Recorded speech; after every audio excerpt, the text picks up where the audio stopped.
Bonjour à tous et bienvenue pour le deuxième récap du Trophée des Rois de Dijon, dont j'avais déjà fait donc le récap de la première ronde, que j'avais gagné donc contre un 1800 Elo.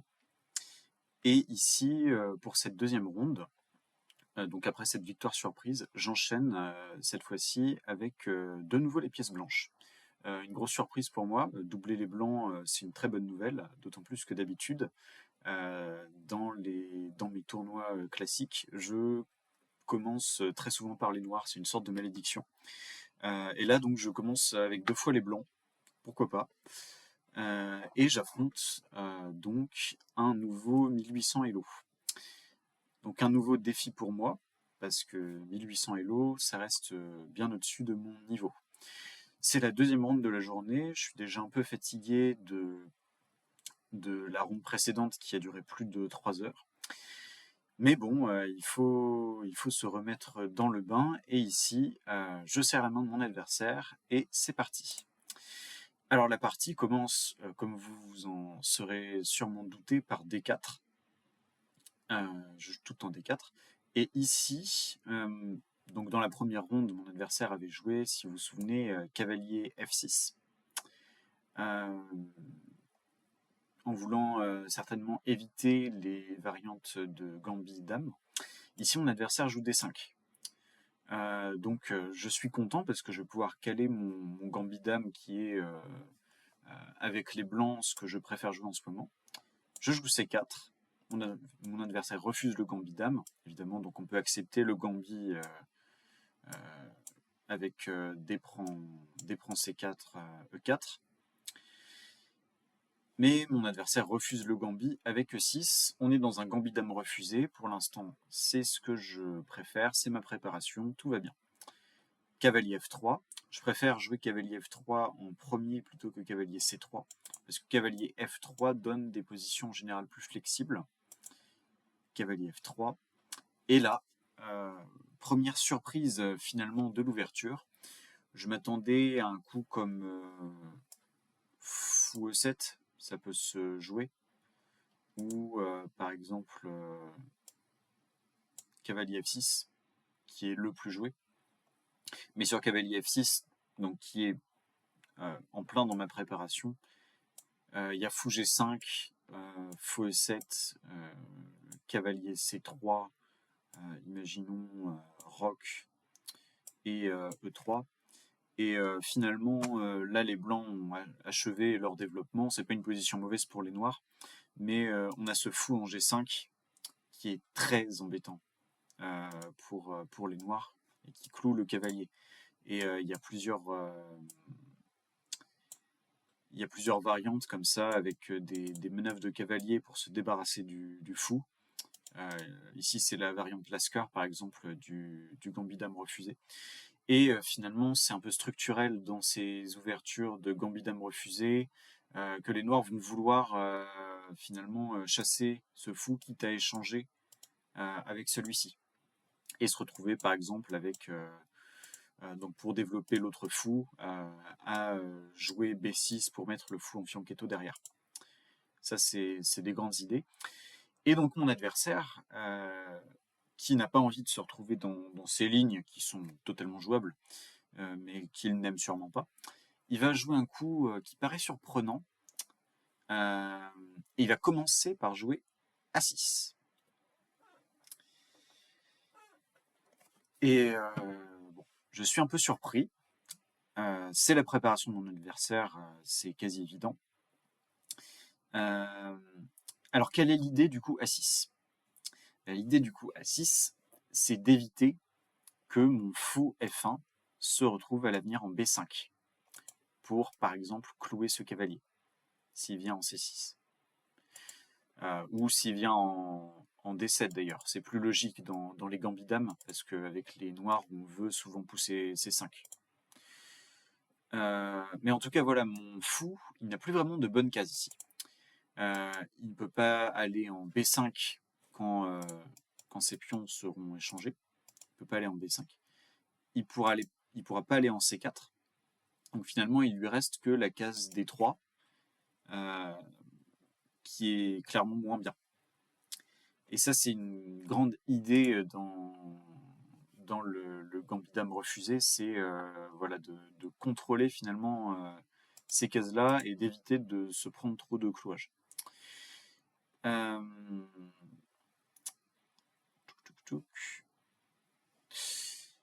Donc moi, en me prenant ce coup que je n'attendais pas tout de suite, je me dis, ok, on va garder les choses simples, et on va garder les choses sous contrôle. On va échanger d'abord au centre. Donc je me prends quelques minutes et je me prends une seule minute. Je joue C prend D4, mon adversaire, non, C prend D5, mon adversaire reprend D5. Et je joue cavalier C3 pour attaquer le pion. Et alors, ce que je dis à mon adversaire en jouant ses coups et en ne poussant pas directement, par exemple, E3, c'est en fait ce que je dis à mon adversaire, c'est voilà, t'as poussé A6, très bien, tu veux empêcher mon fou d'aller en B5, mais en fait, ton coup il est vachement passif, et pendant que tu étais occupé à repousser mon fou qui est même pas encore sorti, et ben moi je vais attaquer au centre et je vais développer mes cavaliers. Et d'ailleurs, je réfléchis à ce moment-là déjà à me dire, au lieu de mettre le fou sur cette diagonale et donc de justifier son coup A6, je pourrais très bien jouer avec un fianchetto, avec un fou en G2 qui taperait sur ce pion isolé en D5. Et alors, du coup, il aurait perdu un temps en jouant A6 un peu pour rien. J'y réfléchis en tout cas. Donc là, je joue cavalier C3. Et là, mon adversaire, euh, il joue un autre coup auquel je ne m'attendais pas immédiatement. Il joue H6. Et alors, déjà que A6 m'avait surpris, là, en fait, j'ai l'impression que c'est juste ultra passif. Vous voyez, là, mon adversaire, il n'a rien développé du tout. Il s'est juste contenté de jouer A6 et H6. Et en fait, il me laisse totalement me développer. Alors, l'ordinateur dit que c'est assez acceptable, que j'ai qu'un petit avantage. Mais évidemment, il ne faut pas forcément se fier à l'ordinateur. Euh, et bref, je trouve ce coup vraiment hyper bizarre et je me dis, mais dans quelle préparation je suis tombé? Qu'est-ce que c'est que ça? Et je vois pas de punition directe à ce coup H6. Parce qu'on pourrait se dire, comme mon adversaire joue un coup passif, il y a forcément un coup de développement qui va le mettre vraiment mal à l'aise tout de suite, qui va me permettre de gagner. Non, en fait, H6, A6 et H6, c'est des coups qui sont en fait complètement jouables. Et c'est très étonnant. Euh, donc mon fou ne peut pas venir en G5 quand le cavalier ira en F6. Il va falloir que je trouve une autre case pour ce fou. Et ici, donc, je réfléchis et je me dis, en fait, j'hésite. Ce que je pourrais faire, c'est simplement dire, ok, je peux pas aller en G5, je vais développer mon fou en F4. À toi de jouer, j'ai développé 3 pièces. Mais je me dis, ah, quand même, c'est vachement passif ce qu'il a fait. Et donc, peut-être que je pourrais tout de suite attaquer au centre. Pour signifier que c'est moi qui ai le contrôle du centre et que c'est moi qui vais être agressif dans cette ouverture. Et c'est dans cet esprit, et également pour le sortir d'une potentielle préparation, que je joue ici un coup original qui est E4. Alors, l'ordinateur évidemment recommande de jouer tout simplement fou F4 comme je l'ai dit. Et E4 a un avantage, donc celui de se débarrasser du pion D5 et de contrôler fortement le centre avec les blancs. Et d'ailleurs, après l'échange, il y a le cavalier qui se retrouve en E4 et qui contrôle la case F6.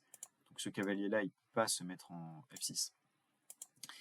Mais il y a un inconvénient, deux inconvénients même, c'est que, vous voyez, quand mon adversaire prend en E4, ce qui s'est passé dans la partie d'ailleurs,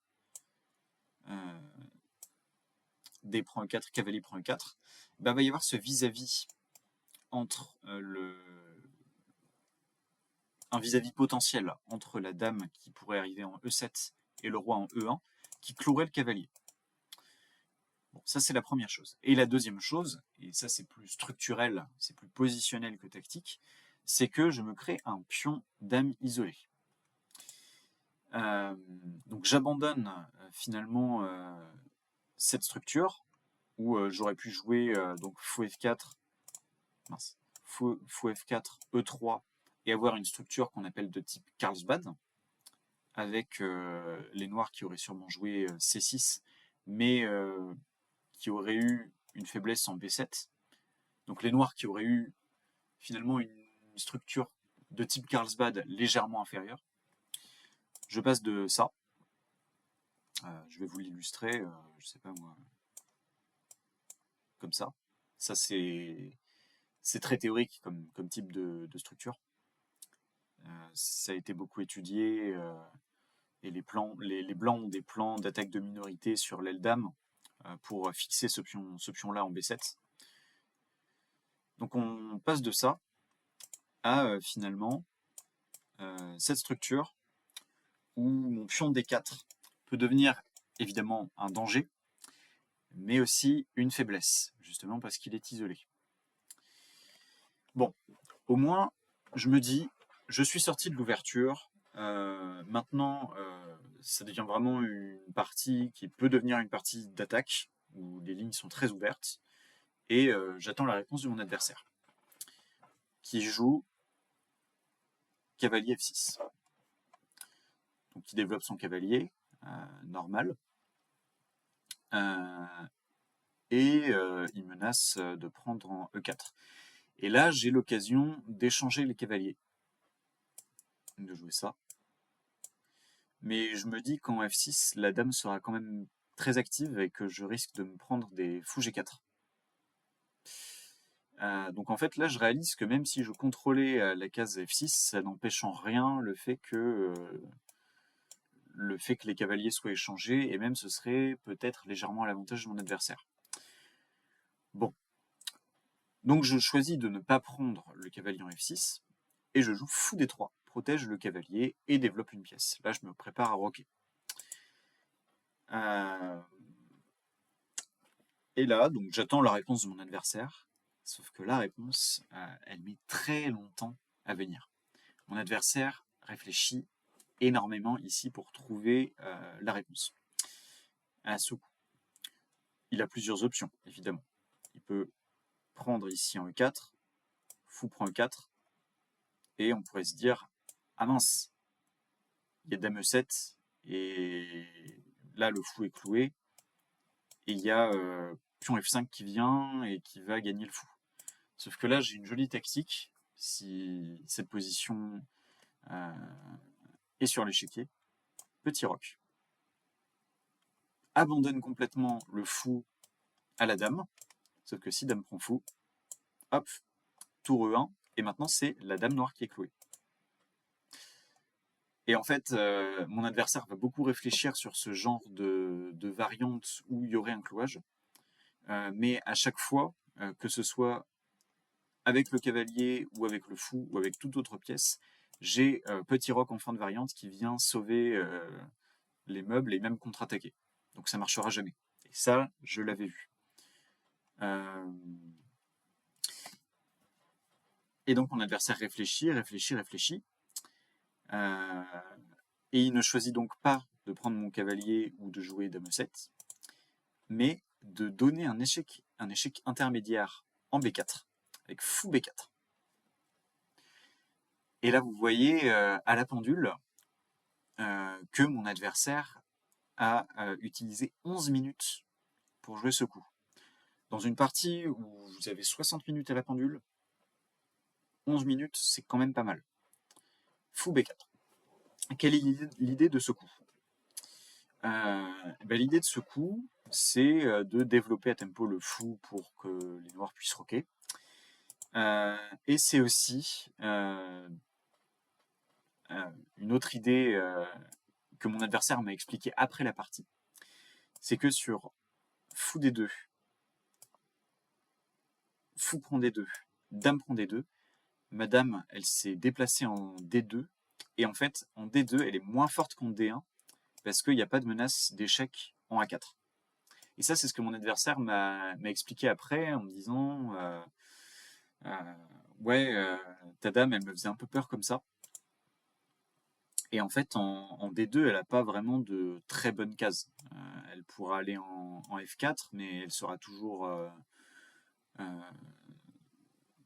elle, elle sera moins forte finalement que si elle arrive en B3 ou en A4. Voilà.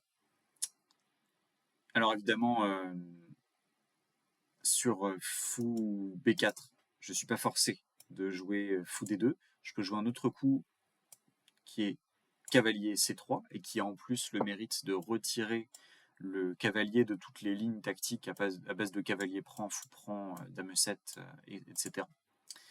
Mais je me suis dit que après fou prend, pion prend, bah en fait, j'aimais pas ma structure de pion. Vous voyez, plusieurs îlots de pions. Je suis un peu un maniaque des structures de pions. J'aime bien quand elles sont bien coordonnées. Je déteste tout ce qui est pion doublé. Donc pour moi, avoir cette structure à long terme, avec, je sais pas moi, des menaces peut-être sur le pion en C3, ou alors un cavalier qui va arriver ici et qui va me forcer à pousser les pions encore plus. Bon, j'aimais pas trop cette idée. Et pourtant, vous voyez, c'est ce que l'ordinateur conseillerait. L'ordinateur dit que c'est très bien et que finalement les noirs ont un retard de développement, que je vais pouvoir me développer et pousser les pions au centre. Voilà. Et donc je joue fou des deux, qui est un coup moins bien donc. Prise. Euh, et mon adversaire continue à se développer en jouant cavalier BD7. Avec l'idée que maintenant, sur prise, cavalier prend, et mon adversaire s'est débarrassé d'un cavalier inactif et l'a échangé contre mon cavalier qui, lui, était très actif en E4. Il est évident que je ne vais pas rentrer dans cette variante qui ne me serait pas favorable. Et je décide donc de roquer tout de suite. Et de ne pas le laisser finalement échanger. À son avantage, je veux dire en F6. Est-ce que j'avais calculé quelque chose d'autre là-dessus? Qu'est-ce que j'avais vu? Non, c'est bon. Donc rock. Mon adversaire rock également. Et je joue tour Fe1 pour mettre une tour sur la colonne centrale qui est semi-ouverte. Je me dis que c'est toujours une bonne idée. Et là, mon adversaire prend E4. Je reprends E4. Tour prend E4 aurait été une option qui aurait permis de faire de plus activer la tour et de la faire rentrer par exemple en G4, ce qui aurait permis d'avoir des menaces sur le pion H6, étant donné que ce pion-là serait cloué par rapport à la tour. Mais en fait, je me suis dit que sur tour prend E4, bah, ma tour était quand même un peu à l'étroit, avec ce pion D4 qui la gêne. Et j'ai voulu la laisser sur la première rangée. Je joue donc fou prend E4. Et mon adversaire peut enfin développer son cavalier en F6 et se débarrasser d'un cavalier qui était pas très bon. Ici, je peux réfléchir à bouger mon fou, le mettre par exemple en D3, c'est une idée. Mais je me dis qu'en fait, sur fou D3, il y a fou G4 qui arrive, et en fait, je suis forcé de développer de bouger mon cavalier.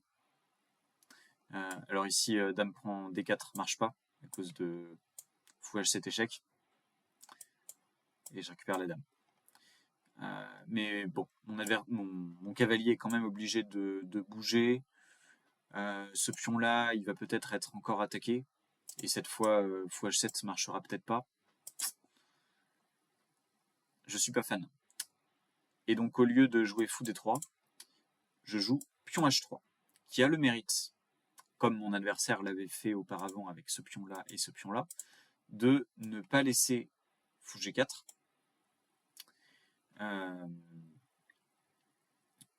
et d'éviter tout ce qui est maître du couloir. Puisque là, je crée une caisse de fuite pour mon roi. Mais en fait, plus ça va, plus je me rends compte que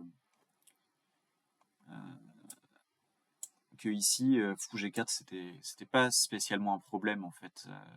J'avais pas besoin de jouer H3 tout de suite, et qu'en fait cavalier E5, finalement c'est très bien parce que en fait le fou ici, il attaque pas grand chose et je peux jouer H3 après. Bon.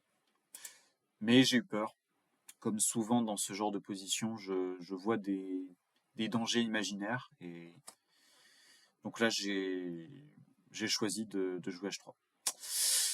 Mon adversaire prend E4, je reprends E4. C'est logique qu'il échange parce que ici on a une position plus ouverte et le fou sera sûrement meilleur que mon cavalier, même s'il n'est pas encore développé. Et là mon adversaire joue un coup qui m'a un peu étonné parce que c'est pas un très bon coup, je trouve. C'est tour E8. Mon adversaire m'a dit après la partie, en analysant avec moi, que en fait tour E8, l'idée c'était d'éviter que je double les tours sur la colonne. Par exemple, si je joue ici tour D1, il y a tour prend D4, tour prend D4, et finalement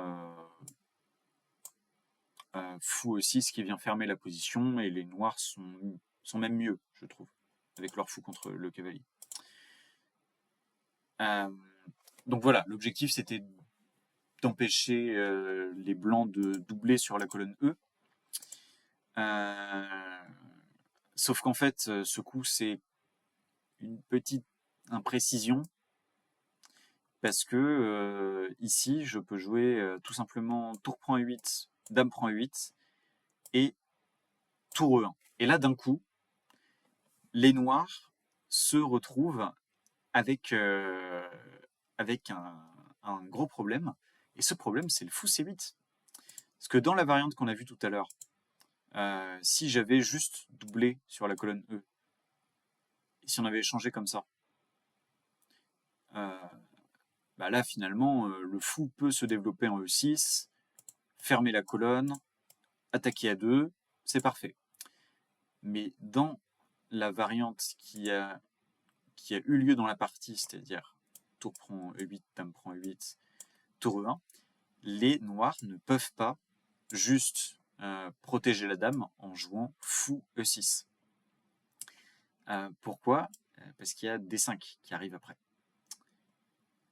Et qui bloque le fou, qui cloue le fou ici. Et ça, je l'avais vu. Alors évidemment, les noirs ont une défense, c'est tour D8, qui fait à peu près la même chose, qui cloue le pion pour ne pas que je prenne le fou. Sinon, madame à moi est en l'air. On peut voir la variante si vous voulez. Prise, ça marche pas. Parce que bah, la dame saute. Mais néanmoins, là, les noirs resteraient sous pression après un coup, comme par exemple tour E5, qui protège le pion, ou alors, je sais pas moi, peut-être même tour A5, qui vient protéger le pion, et impossible de prendre, parce que sinon, je me retrouve avec une tour de plus. Donc très compliqué après fou E6, puisque la tour et les dames sont alignées. Ça tient avec les noirs, mais il y a des problèmes. Donc en voyant ça, mon adversaire, il accuse un peu le coup, et il joue dame D8, qui est en fait un peu son seul coup s'il veut bouger la dame. Pourquoi ? Bah parce que, imaginons qu'il joue, je sais pas moi, dame D7, il bloque encore la diagonale de son fou, ce qui me permet encore de gagner des temps. Et la tour, là, elle joue pas non plus, puisque le fou n'est pas développé. Donc ça, c'est un peu hors de question. Et si, imaginons, la dame veut être active en allant en A4, en fait, j'ai juste pion B3. Et en fait, la dame doit toujours rester au contact de D8, sinon il y a tour D8 échec qui arrive. Donc imaginons que la dame aille ici, dame B5. J'ai peut-être même pion A4, sacrifier un pion pour rentrer ici avec la tour. Ou alors, encore mieux, tour E5, qui permet de reposer la question à la dame, où est-ce que tu vas? Et puisque la dame doit garder le contrôle sur dame D8, sur la caisse D8, et qu'elle peut pas aller là non plus parce qu'elle bloque le fou, elle pourrait aller que en C6, et là je joue D5 et c'est la cata en fait. Là le pion avance et c'est presque fini. Donc en fait vraiment la dame, elle n'a pas le choix. Elle doit aller ou en D8 ou éventuellement en F8, mais alors là la tristesse de la position de la dame, c'est quelque chose. Parce que là j'ai peut-être même dame F4 qui vient attaquer ce pion. Et bref, c'est très difficile comme position pour les noirs. Donc là, les noirs grimacent et jouent le coup le moins pire, entre guillemets, dame D8. Mais toujours avec cette faiblesse, qui est ce fou qui n'est pas développé. Ici, les blancs ont plusieurs options. La première, c'est la pousser en D5. Ça, c'est ce que veut l'ordinateur. Et en fait, qui vise à se débarrasser du pion dame isolé, pourquoi pas en l'échangeant contre le pion C7, et pour avoir donc un bon contrôle du centre. Donc ça, c'est un plan à long terme, se débarrasser du pion dame isolé. Mais en fait, j'aimais pas trop parce que je me disais que là, mon pion serait encore plus vulnérable. Alors certes, ça empêche C6, parce que là, je crois que j'ai... Non, j'ai pion prend C6, dame prend, cavalier prend, prise et tour E8. Donc les noirs ne peuvent pas jouer C6 pour l'instant. Mais je me disais, si jamais je veux jouer cavalier E5 à un moment, le pion D4, il est quand même très bien pour protéger une sorte d'avant-poste ici. Donc j'en ai pas trouvé l'utilité. Et surtout, j'ai été attiré par un autre coup, qui est dame B4, et qui a beaucoup embêté mon adversaire. Dame B4, en fait, ça empêche un peu le fou de bouger. Parce qu'une fois que le fou bouge, je sais pas, par exemple ici, j'ai toujours des menaces de prendre en B7. Donc il y a plein de variantes à calculer. Il y a énormément de variantes à calculer sur la prise de ce pion B7. Et bon, s'il ne peut pas être défendu, les noirs devraient peut-être même jouer un coup plus défensif comme B6, histoire de mettre le fou en fianchetto et de stabiliser un peu la structure de pion ici. Mais alors, vous voyez, là, je pourrais avoir tour C1 pour attaquer une nouvelle faiblesse en C7. C'est compliqué à défendre pour les noirs. Là, mon adversaire, il réfléchit longtemps. Il réfléchit extrêmement longtemps. Il réfléchit 16 minutes. Il gaspille pas, mais il utilise la moitié de son temps pour trouver une réponse. Et il finit par jouer fou E6. Ignorant l'attaque de madame sur son pion B7. Et attaquant mon pion B2 par la même occasion. Alors là, je regarde le coup, je dis, bon, il doit sacrifier un pion, quoi. Parce que là, je regarde dame prend B7, je me dis que le pion A6, il tombe après. Par exemple comme ça. on se retrouverait dans cette position. Ça m'a l'air un peu dangereux, en effet, parce qu'il y a la tour noire qui arrive sur la deuxième rangée. Mais honnêtement, rien de que je puisse pas défendre. Le plus gros danger, ce serait fou D5 qui menacerait d'échanger mon cavalier et donc d'avoir une structure de pion vraiment pas belle de mon côté. Mais je me dis qu'au pire des cas, en fait, je gagne un pion. J'ai un pion qui va être très fort sur la colonne A. J'ai mes chances. Donc là, j'envisage de plus en plus dame prend B7 et tout. Je calcule ça. Je me dis que c'est dangereux, mais que c'est faisable. Mais là, brusquement, je me rends compte de quelque chose d'autre, d'une autre variante. Sur dame prend B7 ici, mon adversaire a fou D5.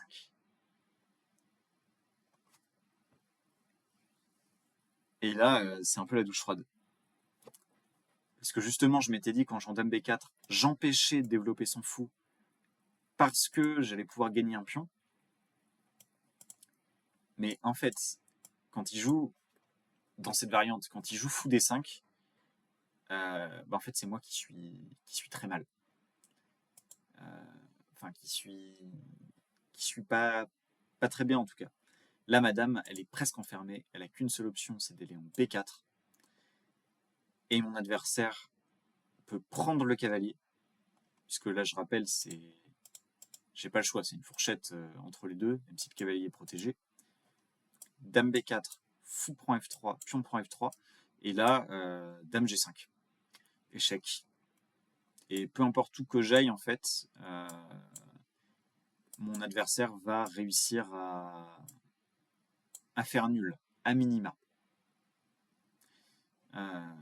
Et certes, j'ai un pion de plus, mais là, mon roi est vraiment faible. En fait, je vais reperdre ce pion et en plus avoir de gros problèmes de sécurité.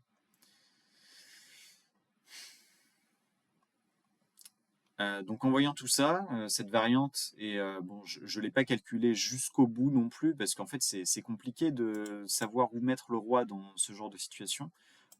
Savoir si je le mets en H1, en H2, en F1, c'était très difficile à calculer, mais en fait j'ai vu qu'il y avait une énorme attaque sur le roc, et que j'allais me faire éclater les pions dans cette variante. Et je me suis dit que en fait ce serait plus prudent, vu qu'il y avait ces deux défenses. Donc je rappelle, fou D5 ou potentiellement tour B8, je me suis dit que ce serait plus judicieux de ne pas prendre en B7. Et j'aurais peut-être dû prendre en B7, mon adversaire m'a dit après la partie qu'il redoutait vraiment ce coup. Je joue donc le très lâche A3, qui tout simplement enlève ce pion de l'attaque du fou. Et je passe 11 minutes sur ce coup, à tout calculer et à finalement me dégonfler à la fin. Peut-être que j'aurais dû prendre plus de risques. Alors ici, mon adversaire en profite pour jouer fou D5, pour bien replacer son fou et éviter tous les problèmes de D5, parce que là, j'aurais pu peut-être à un moment jouer D5 et déstabiliser son fou. Et là, je réfléchis encore.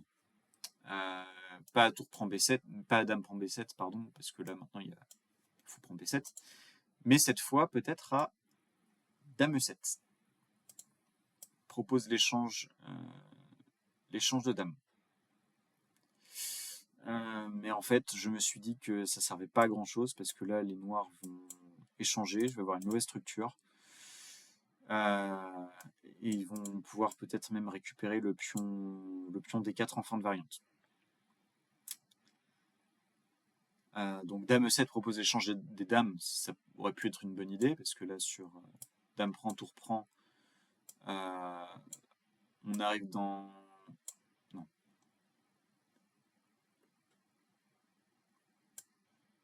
Oui, voilà. On arrive dans cette position.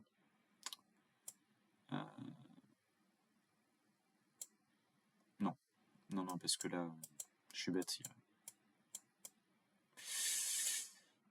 y a ça. Mais on arrive dans cette position où la tour C8, elle est pas très active. Les noirs s'en sortent, mais j'aime pas trop la position des noirs ici. Le truc, c'est que du coup, il y aurait cavalier prend F3 directement, et ça va pas. Donc ici, qu'est-ce que je joue sur fou D5? Et ben je joue tour E3. J'aurais pu également essayer de jouer cavalier E5, mais j'avais peur de... Pardon. J'avais peur de dame G5 en fait ici, qui menace mat. Ce cavalier là en fait il est très bien. Il est très bien parce qu'il protège la case G5. Il est assez central, il protège aussi D4 qui est mon pion isolé. Donc me dire que je vais le déplacer et qu'en plus je vais me prendre dame G5, ça fait un peu peur. Alors évidemment j'aurais eu la défense cavalier G4 et sur pion H5 on pourrait se dire bon bah c'est fini, le cavalier se déplace et le pion G2 part sur mat. Sauf que là j'aurais eu cavalier E3, attaque le fou et protège la case de mat. Mais à la place je décide de jouer tour E3, qui place un peu la tour sur une rangée où elle n'est pas hyper utile.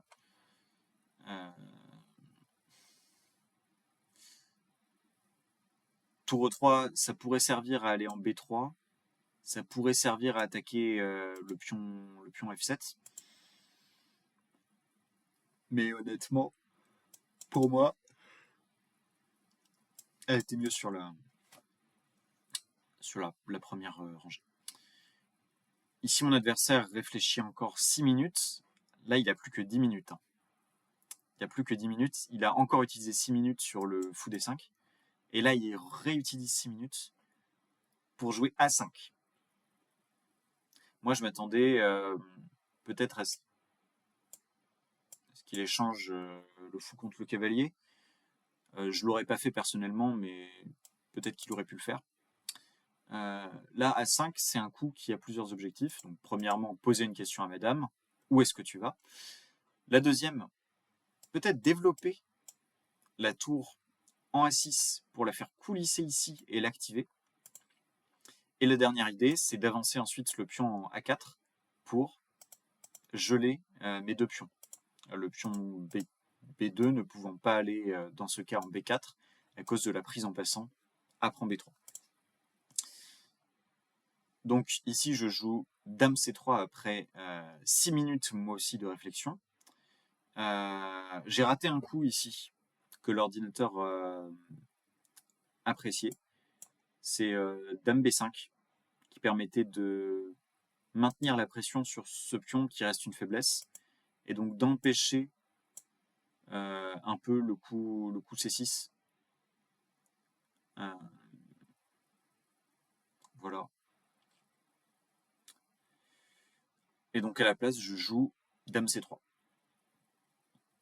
Ici, mon adversaire réfléchit et il choisit d'échanger le cavalier contre le fou. On arrive dans cette position assez critique où j'ai mes chances sur le roc noir et où mon adversaire, qui en manque de temps, il a 20 minutes de moins que moi, lui, il a quand même des faiblesses de ce côté-là, mais il peut avancer ses pions et me créer des problèmes. La position est assez égale en fait. Ici, mon adversaire joue C6 pour pouvoir bouger sa dame, qui n'est pas donc attelée à la défense du pion. Et par contre, en jouant C6, il accentue la faiblesse sur le pion B7. C'est la contrepartie. Mais c'est son plan en fait d'avancer les pions ici. Et là, je joue dame C5. L'idée de dame C5, c'est d'empêcher tout ce qui est pion B5 à cause de dame prend C6. Et donc de bloquer les trois pions en même temps.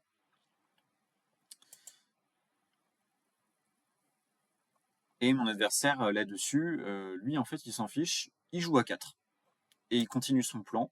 C'est très bien joué, cette manœuvre A5 à 4, parce que ça libère en plus une case pour la tour, qui est protégée par la dame ici, qui va venir finalement s'activer ici. Donc là, en fait, je suis pas si bien que ça.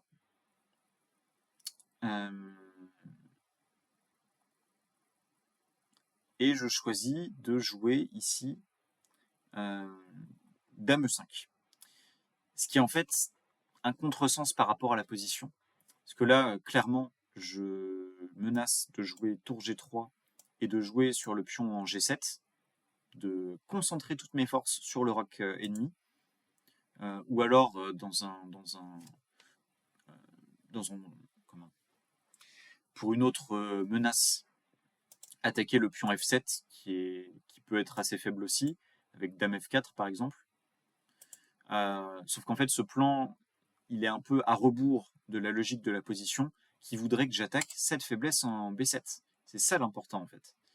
C'est pas attaquer le roc adverse qui peut très bien être protégé par exemple par Dame D7. C'est très simple. Mais bref, ici je joue Dame E5 et mon adversaire évidemment joue Tour A5 pour dégager ma dame.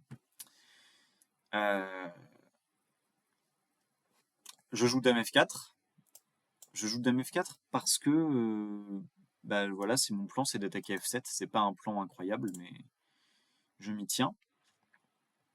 Et donc là, mon adversaire il a tout simplement, je pense, Dame E7 ou Dame E8 qui protège, le pion F7 sans grande difficulté. Donc là, je me dis que ou même bon, peut-être pas ça parce qu'il y a Dame B8. Mais bref, il y a beaucoup d'options pour protéger le pion F7. Et je me dis que finalement, s'il y a quelqu'un qui est mal dans cette finale, bah, c'est peut-être moi, avec toujours ce pion isolé qui m'embête et mon mauvais plan. Donc là, je commence à paniquer un peu. Et puis là, je vois quand même la pendule de mon adversaire qui descend, qui descend, qui descend.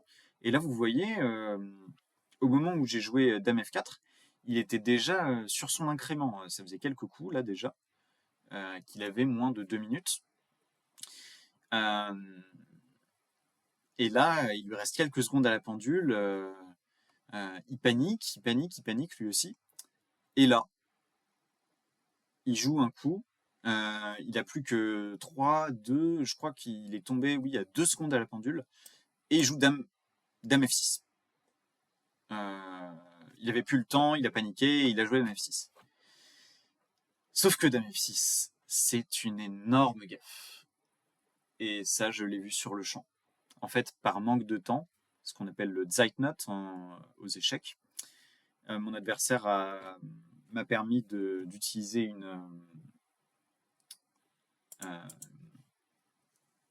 une tactique facile finalement. Parce que là, je joue Dame B8 échec. Et je fais une découverte sur la Dame en F6.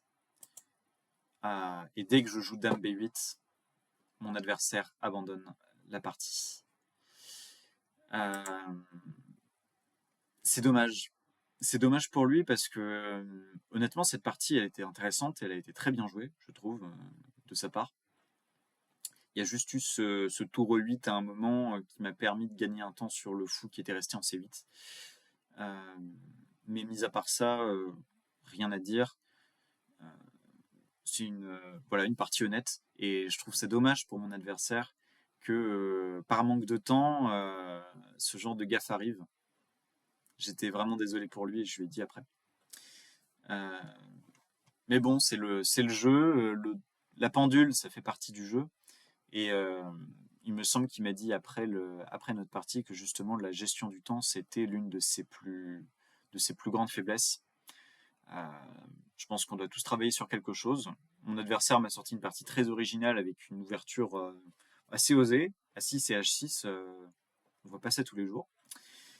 Mais bon, le bilan de cette partie, c'est quand même que et ben finalement, contre toute attente, je gagne une deuxième partie et je me retrouve donc toujours dans la tête du tournoi avec le maître international du tournoi et quelques autres joueurs. Euh, et je me prends à me dire, mais Robin, peut-être que tu pourrais vraiment jouer la tête du tournoi pour une fois. À seulement 1600 Elo. Pourquoi pas? Je me prends à y croire. Euh, bon, l'autre bilan positif de cette partie, c'est le bilan Elo. Parce que avec ce bon résultat, encore contre un 1800 Elo, et ben je gagne encore 15,8 points, ce qui me fait 32 points Elo gagnés en 2 parties au total. Et ça fait plaisir parce que, bon, vous le savez sûrement à cause du titre des vidéos, mais je vise dans l'idéal. Le classement Elo, c'est pas quelque chose qu'il faut rechercher à tout prix absolument. Il faut rechercher la progression dans le jeu et ensuite le classement Elo suit éventuellement. Mais voilà, ça fait quand même plaisir et j'ai pour l'objectif, donc comme je le disais, d'atteindre les 1800 Elo avant la fin de l'année 2026. C'est un challenge. Si j'y arrive pas, c'est pas très grave, mais ce serait bien dans mon évolution en tant que joueur, sachant que je joue beaucoup de tournois en ce moment. Bref, donc c'est la fin de la ronde 2 de ce tournoi de Dijon. Et je me prépare à la ronde 3 à affronter encore un très gros poisson. Je ne vous spoile pas les dernières parties, encore une fois. Mais bon, sachez que quand j'ai fini cette deuxième partie, je me suis vraiment dit que je pouvais y aller.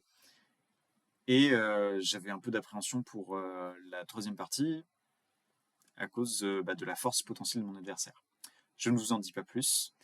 Et je vous dis à bientôt pour une prochaine vidéo. Je verrai quand je pourrai tourner la troisième partie. Merci beaucoup d'avoir regardé et à bientôt.